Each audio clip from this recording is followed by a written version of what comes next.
parroquia Nuestra Señora del Campo, iniciamos con sus comienzos, iniciamos con esos primeros días, esa primera entrega, ese primer esfuerzo de las personas que en su momento colaboraron y las que inicialmente dieron comienzo a este proyecto de parroquia.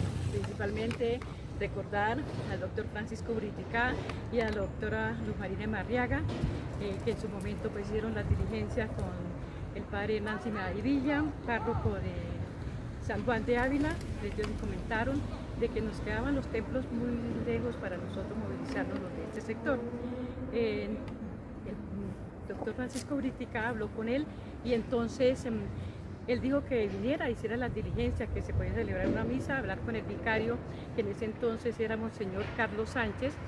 Vino a celebrar la Eucaristía en el año 92, a mediados de julio del 92, celebró la primera Eucaristía en esta parte donde estamos. Aparecía por este lado, de mi espalda, ese domingo, mediados de julio, el doctor Briticá con una mesita pequeña y un mantelito.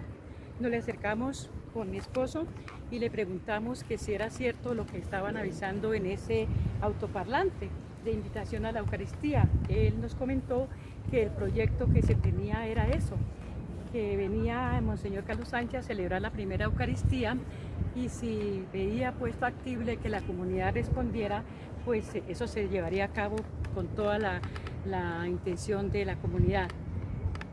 Se celebró, esta es una mesita pequeñita con su mantel y así, a campo abierto, como está abierto, como estamos ahorita, se celebró la primera Eucaristía. Pues puedan ver ahorita en las fotos que asistieron como unas 15-20 personas. Posteriormente, la doctora Luz Marina Marriaga nos consiguió una carpita y se celebró como la cuarta, quinta Eucaristía ya con una carpa. Posteriormente nosotros hicimos las diligencias con el padre Rafael Pulido de los Hijos de la Sagrada Familia de acá de nuestra parroquia cercana, que ellos fueron los que iniciaron las celebraciones eucarísticas. Tuvieron por un lapso de un año más o menos celebrando haciendo las celebraciones eucarísticas y fue un proceso de que toda la comunidad asistía, toda la comunidad pues nos colaboró muchísimo. Ya el doctor Francisco Briticá comentó que el proyecto de solicitud de parroquia para acá estaba muy adelantado, el padre Nancy Medavilla colaboró muchísimo y seguimos pues en esa actividad de todas las misas los domingos. La gente colaboraba muchísimo, la gente fue espectacular. Fue un proyecto que se inició de colaboración, de actividades dentro de ese año, con la venta del periódico, con la venta de las empanadas, la contribución de las donaciones mes a mes de las personas. En la carpa se colocaba una cartelera donde se colocaba todo el listado de las donaciones de las parroquias de la comunidad y claro, como se iba aumentando pues esas donaciones, la gente se animó muchísimo y eso era de mes a mes que la gente colaboraba muchísimo. El lugar donde se celebró la primera misa fue precisamente acá. Acá se colocó la mesita y ahí celebramos la Eucaristía. Todo lo que vemos ahorita no existía, todo eso era pasto. Inicialmente las personas que venían a la Eucaristía era un promedio de 15, 20 personas. ¿Qué les dijera? Como a los 4 o 5 meses las personas empezaron a traer banquitos, sillas, y no, muy, muy contenta, muy alegre la comunidad y eso fue un proyecto que nos animó a todos. Cuando pasó un año, ya decretado pues por la arquidiócesis que se iba a levantar aquí una parroquia, entonces los hijos de la Sagrada Familia, los sacerdotes hijos de la Sagrada Familia, ellos hablaron con Monseñor Sánchez qué pasaba con ellos y Monseñor Sánchez les comentó que eso lo decidía la arquidiócesis. Ellos esperaron y después entonces el doctor Francisco Briticá nos dijo que la parroquia, si al iniciar la construcción de la parroquia iba a quedar a merced de la diócesis, iban a ser un párroco diocesano. Cuando el doctor Francisco Briticá nos invitó a su casa para presentarnos el nuevo párroco, ya para que iniciara todo el proceso de seguir la donación, las actividades y la colaboración de la comunidad. Él invitó al padre José Daniel Falla en su momento a la casa, fuimos, e inclusive hay una anécdota muy bonita mía con él, que él al principio se vestía todo de negro y estaba muy joven, claro, yo le decía que por qué se vestía de negro y me decía que a él le gustaba. Fue una persona que desde un comienzo el carisma de él, la entrega, el esfuerzo, la actividad de él increíble, la comunidad se sintió pero plena, total, y fue un proceso como de 2 años larguito más, en que domingo a domingo las donaciones eran increíbles y claro, pues el proyecto siguió adelante. Unos esposos ingenieros que vivían en la séptima, ellos ofrecieron la colaboración de toda la parte arquitectónica, hicieron la maqueta, la presentaron a la Junta Pro Templo en ese momento, nos pareció hermosa. Inicialmente esta parte que se ve redonda acá del templo, eso iba a ser todo como una cúpula de vidrio, pero entonces se dijo que de pronto pues por la humedad de Bogotá y por muchas cosas que ellos conceptuaron, dijeron que no, que era mejor que se hiciera de material. Muchas personas de la comunidad aportaron, los profesionales aportaron todo su esfuerzo. El doctor Jorge Torres fue el ingeniero civil, Daniel Trujillo fue el que encargado de toda la parte económica. La Junta Pro Templo en sus inicios, al principio pues, fue asesorando muchísimo al padre Daniel en ese sentido de todo lo que era el tejemaneje, de lo que era pues la parte legal, la parte jurídica para la construcción del templo. La doctora Lumparina nos aconsejó en ese momento de la adquisición del terreno que había que hacer toda la parte legal ante curaduría, ante planeación para la adquisición del terreno, y así se hizo precisamente. Todo eso se diligenció. ¿Qué más les puedo contar? Cuando en el 93 más o menos ya teníamos unos 600 millones de pesos, más o menos. Sí, todo eso a punta de bazares, de rifas, de venta de periódico, inclusive algo que fuera de lo normal, una discoteca, un discotecazo, todo eso para recolectar fondos. Y la construcción del templo se inició con como 600. Hay que resaltar es que cuando él inició este llamado de toda la comunidad para la asistencia, la contribución de la comunidad fue impresionante. Se mandaron timbrar unos sobres para que la gente pues mes a mes diera sus donaciones, y estamos hablando no solamente de donaciones en dinero, sino en material. Una señora de acá de la séptima, ella donaba las volquetadas de arena, me llamaba y me decía que cuando se acabara la arena, la llamaba, pues me demoraba en llamarla por la cuestión de que pues traía bastante arena. Después fue un proceso que se fue llevando a cabo con toda la colaboración de la comunidad, muchas actividades se hicieron. La tarea del padre Daniel con los jóvenes fue increíble, los jóvenes colaboraban muchísimo, empezaron él a llamar a las personas para que colaboraran en los diferentes grupos. Fueron tantas las actividades, los bazares, la gente era impresionante cómo colaboraba, con decirles que a veces eran las 2:30 de la tarde y que se acababa el sancocho, que se acababa el ajiaco, que bueno, lo sentíamos todos pues que se acabó. Llegaba a un promedio de unos 150 a 200 postres que dejaban en ese entonces, estoy hablando de 1.400.000, 1.500.000, las personas colaboraban impresionante. A veces tocaba que como almacenar los postres porque el día sábado ya empezaban a llegar. Lo que era para las sopas, todo se donaba, todo lo donaba la comunidad. Lo que se hacía en los bazares era líquido. Lo único que teníamos que comprar sí era la cerveza, y pues una admiración muy grande de que en los bazares la mayoría de las personas consumen licor. No, acá no. Si comprábamos, por ejemplo, 6 o 8 canastas de cerveza de lata, nos sobraban 3 o 4, de tal manera que la gente viniera a comer, a entretenerse, a distraerse, a pasarlo rico, a colaborar. se armó acá en esta parte en izquierda una tarima donde varios colaboradores de la comunidad que eran entre ellos el señor Jorge Niño, él nos colaboraba en la animación y fue una entrega total de toda la comunidad. Como a los año y medio, 2 años, ya teníamos 600 millones más o menos, y las personas empezaron a decirme a mí, doña Yolanda, ¿por qué si hay buena plata, por qué no se empieza la construcción del templo? Al menos que se abran zanjas. Y yo les dije, pues habría que hablar con el padre Daniel. Dijo, no, porque ya se han hecho tantos bazares y se han hecho tanta actividad y ya hay buen dinero, porque como les digo, en la carpa se empezó a colocar todos los domingos una cartelera donde se les comunicaba a toda la comunidad lo que se recogía en el periódico, en las empanadas, en las actividades. Hubo unas señoras que vendían los domingos acá frijoles, bueno, todo el mundo colaboraba de diferentes formas. Yo le dije al padre Daniel que ya las personas querían ver que al menos se estuvieran abriendo zanjas, y me dijo, pero mija, es que no hay sino 300 millones. Entonces le dije yo, no, padre, al menos que se empiecen a abrir zanjas, porque no se puede hacer otros bazares.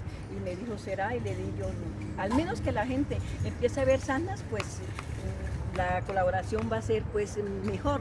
Efectivamente, vinieron los ingenieros y empezaron pues el padre en la Eucaristía a decir que ya íbamos a empezar la construcción del templo. La satisfacción y el gozo y la alegría de la comunidad fue unánime, y eso era como si la parte económica rebotara. Se empezaron las zanjas y en un promedio de, que dijera yo, 3 meses ya había mucho material. Ustedes pueden ver acá la primera piedra que vino a bendecirla a Monseñor Pedro Rubiano. Hay una anécdota que tengo con él. Cuando fuimos a recogerlo a la arquidiócesis, veníamos por la circunvalar en el carro de mi esposo, y yo le dije a Monseñor Pedro Rubiano en su momento, Monseñor, pues yo miré para atrás y yo no vi ningún carro de guardaespaldas. Y le dije yo, ¿usted no tiene guardaespaldas? Y me dijo, sí. Y le dije, pero yo no los veo. Y me dice, sí, el Padre, el Hijo y el Espíritu Santo. Pues me dio risa, porque pues él me salió con esa. Y sí, efectivamente, él andaba en un campero sin guardaespaldas. Él fue el que bendijo la primera piedra. Por ahí hay unas fotos donde está cuando bendijo la primera piedra.